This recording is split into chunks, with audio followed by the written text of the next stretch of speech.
Libertação contínua. Por que que isso nega a cruz? Se Cristo venceu, por que a libertação nunca termina? Essa pergunta ela parece simples, mas ela expõe um problema muito profundo dentro de alguns ambientes cristãos no dia de hoje. Olá, seja muito bem-vinda ao Florescendo na Palavra. Eu sou a Vivi, uma amante do cristianismo, cristã, estudante e desenvolvendo aí uma fé cristocêntrica, uma fé bíblica. E compartilho com vocês aquilo que eu tenho vivido. Eu vivi 14 anos dentro de uma seita, né, o pentecostal, que eu só descobri depois que eu saí e aprendi a viver, né, dentro daquele sistema. E depois, hoje já faz 4 anos e meio que eu saí deste lugar e tenho aprendido aí sobre uma fé bíblica, uma fé firmada na palavra de Deus, e é sobre isso que eu falo aqui neste canal. Hoje em dia existe uma ideia de que os cristãos, né, em alguns lugares, ok? Se você veio de uma teologia tradicional, de uma teologia reformada, de uma igreja histórica, possivelmente você não conhece sobre esse assunto e talvez você entrou aqui porque você está vendo pessoas chegando assim na sua igreja e esse vídeo pode te ajudar a compreender o que passa na mente de uma pessoa que passou por isso, e você pode achar até meio estranho, pode não acreditar que isso aconteça, mas acredite, isso acontece em coisas bizarras, em lugares onde a falta da instrução bíblica é permitida.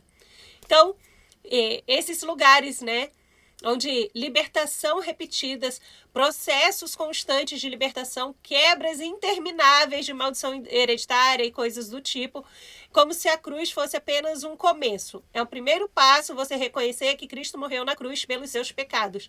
E a Bíblia, ela não nos diz isso. Por isso que essa libertação contínua, ela nega a cruz. Então, o que a Bíblia chama de libertação? Paulo, ele escreve assim em Colossenses 2:13. Deus vos deu vida juntamente com Cristo, perdoando todos os nossos pecados. Então, nós estávamos mortos e Deus nos deu vida. Éramos mortos, passado. E em Cristo nós temos a vida, né? Foi algo que somente Deus pode fazer, enviando seu Filho para morrer em nosso lugar e nos perdoando a todos. Deus nos perdoou por completo. A obra da cruz, Jesus disse, está consumado. Não tem mais nada que nós precisamos fazer para sermos libertos da maldição do pecado que havia sobre nós. Cristo já fez isso de forma perfeita. Quando nós reconhecemos que o sacrifício dele foi no nosso lugar, que era nós que deveríamos estar ali presos, né, mortos naquela cruz, e Cristo se fez maldito por nós, nós somos perdoados. É uma libertação perfeita, completa. É um perdão completo, ele não é parcial. E tudo isso a gente conquista de uma única vez quando nós reconhecemos Cristo como Senhor e Salvador. Ali, continuando, fala que havia um escrito de dívida que havia sobre nós, mas que Cristo cancelou esse escrito de dívida. Ou seja, já foi pago. Essa acusação, ela foi removida. Essa base de condenação que existia, sim, ela existia. Mas ela foi o quê? Anulada, cancelada pelo sangue de Cristo Jesus na cruz. Então, o inimigo, ele não somente foi enfraquecido, mas ele foi desarmado. Ele não tem mais como ter uma legalidade, que é falado, né, nesses lugares que o diabo ainda tem legalidade porque você não isso, não negou aquilo. Não, a dívida ela foi totalmente cancelada. A cruz, ela não precisa de nenhum reforço. Ela não precisa de nenhuma palavra mágica que a gente fale, que a gente decrete, que a gente confesse, senão que Cristo morreu na cruz pelos meus pecados. É somente essa palavra que desarma todo o escrito que havia de dívida sobre nós. A gente não precisa continuar. A libertação em Cristo Jesus, ela é única e exclusiva. A gente não precisa ficar renovando essa libertação diariamente. E de onde surgiu, né, essa ideia de libertação contínua? Ela surge quando se ensina indiretamente ou diretamente que o perdão não resolve tudo, que o cristão continua vulnerável, que os pecadores reabrem, né, com uma brecha, então deu legalidade ao diabo, então você precisa fazer essa libertação novamente. E também vem do engano de que os demônios têm legalidade sobre os cristãos, né? E tudo isso é por quê? Por falta de conhecimento bíblico. Tudo isso é falta de interpretação bíblica. Tudo isso é falta de uma teologia saudável. E o que isso faz? Isso tira o foco da cruz, isso tira o protagonismo de Cristo e coloca o quê?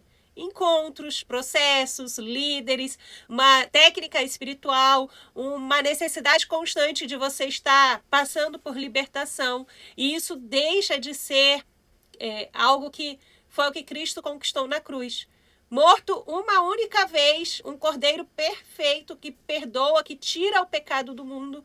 Esse sacrifício, ele é reduzido. Ele é só como se fosse uma coisa a mais. Assim, tem a cruz, o sacrifício da cruz. É o comecinho, mas agora você tem que fazer isso e aquilo. E aonde que está escrito isso na Bíblia? Não existe isso. Por isso que é falta de conhecimento bíblico. E esses lugares que fazem isso, eles podem fazer por repetição, porque eles aprenderam assim. Então, eles repetem isso que aprenderam e não vão atrás de um conhecimento bíblico saudável. Ou eles fazem isso para poder manter as pessoas controladas. Porque se elas nunca serão libertas completamente, elas sempre serão dependentes daquele que é o... E no caso, esse libertador não é Jesus, é o líder daquele lugar que ela precisa se submeter. E eis aí o grande problema. A gente tira o senhorio de Cristo e coloca o senhorio, né, do pastor, do líder, daquela pessoa que está ali tomando o lugar de Cristo. E quais são os problemas em relação às legalidades, né? Quando se fala nessa legalidade, o que está falando aí? Vem culpa, acusação que ainda tem força, e a cruz não foi suficiente. Tá vendo que sempre leva para a insuficiência da cruz? E Colossenses, ele fala que removeu inteiramente o escrito de dívida que havia sobre nós. Então, inteiramente, inteiro, completo, não ficou faltando nada. Por isso é uma falta de interpretação bíblica. Então, não existe legalidade, porque a Bíblia fala que nós somos pecadores, aquele que diz que não tem pecado faz de Deus mentiroso, ou seja, nós continuaremos pecando durante a nossa vida aqui na terra, mas o sangue de Jesus é suficiente para nos perdoar de todo o pecado.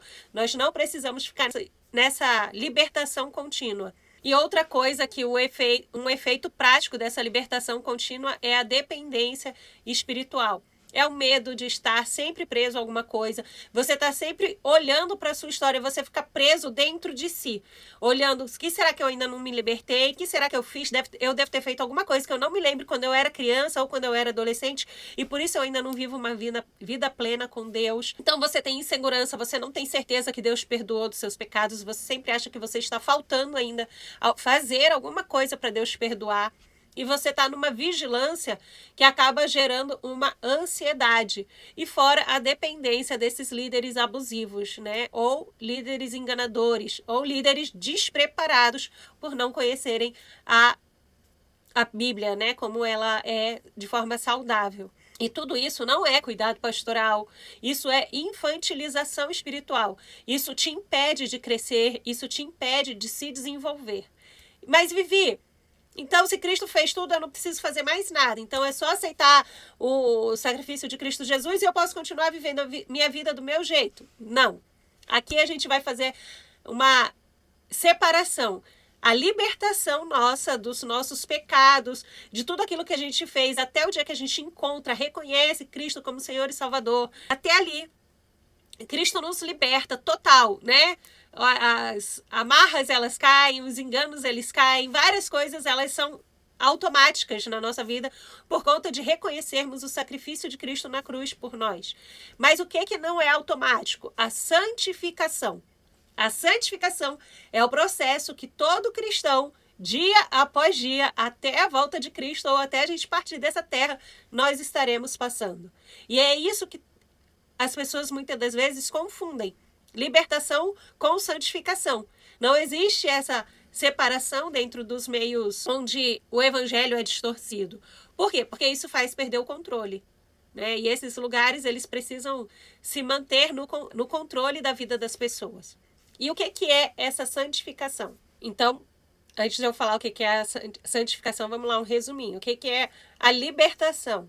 Ela acontece na conversão, ela é definitiva e ela muda o estado espiritual. Você deixou de ser morto para ser vivo em Cristo. E a santificação, ela é progressiva, ela vai ser um processo diário na sua vida. Todos os dias, como eu falei, nós vamos pecar. E o que é a santificação? Deus, me perdoa porque hoje eu fiz isso e isso, me ajuda a não cometer mais esse pecado. E aí no dia seguinte a gente não comete mais aquele pecado de ontem, mas a gente comete os de hoje, a gente volta lá diante do Senhor. Deus, me perdoa porque hoje eu fiz isso, isso e isso. E esse é o processo de santificação. Esse processo envolve crescimento, é uma luta diária para a gente não pecar mais, para a gente deixar, né, as coisas que não agradam a Deus de lado e nos voltarmos para sermos parecidos com Cristo todos os dias da nossa vida. E a santificação, ela não diminui a cruz. Pelo contrário, é por causa da cruz, por causa desse sacrifício que hoje eu consigo buscar viver uma vida que agrada a Deus. E por que o sistema precisa dessa libertação contínua? Porque o sistema, né, o sistema abusivo, um sistema religioso doente, ele sobrevive da dependência, do medo e do controle constante da vida das pessoas daquele lugar. Então, se as pessoas elas descobrem que elas já estão livres, que elas podem crescer com responsabilidade, que elas não precisam de uma mediação. Lembra que Cristo é o único mediador entre nós? Às vezes no meio evangélico a gente fala tanto sobre os católicos que eles recorrem a Maria como mediadora. E nesses ambientes tóxicos a gente sempre recorre ao pastor como mediador. E o pastor, ele tem um papel muito importante que é o de ensinar as ovelhas, né?